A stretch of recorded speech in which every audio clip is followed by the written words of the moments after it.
control qualifications, mostly I'd be looking for experience, someone who's exposed to and shows evidence of calling customers, building up good relationships with those customers, where they've had to deal with difficult customers who don't pay on time. What actions have they taken? So are they exposed to sending court letters? Are they used to court junctions? Anything like that. So yeah, experience is the most important thing I'd look for rather than a qualification in a credit controller.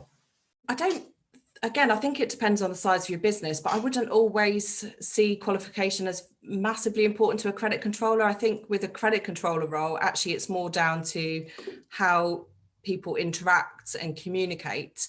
But, you know, if someone's got AAT, I think that would be a good step in the right direction. And obviously there are credit management qualifications out there. So again, bigger companies might require you to have those credit management qualifications.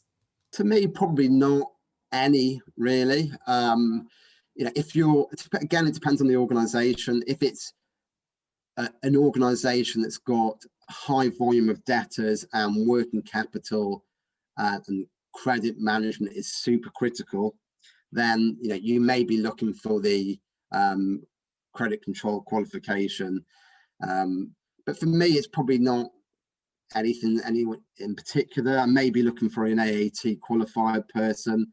So I think it helps to understand the kind of core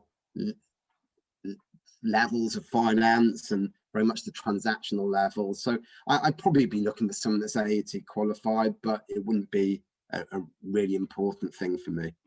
I think this is a role really where there's less of a emphasis on formal qualifications. I think really what I'm looking for here is qualification by experience. For me, in that role, that's the most important thing. I would say these are more non-qualification based, so they're more selling skills and questioning skills, because I look at a credit controller as being somebody that can get to a yes and get to a response as assertively as they can. So key questioning skills and key selling skills are very important. In terms of credit control, I'm not always specifically looking for a qualification. You know, yes, if they've got a CICM or something along those lines, that's great, and that shows a commitment to the role. But more often than not, I'm looking for that experience and understanding. And, you know, qualifications, yes, it's always a good sign as well. The qualifications I would expect a credit controller to have, particularly if they're working in a large organisation, and I'm talking 50 employees plus, they certainly should have the Chartered Institute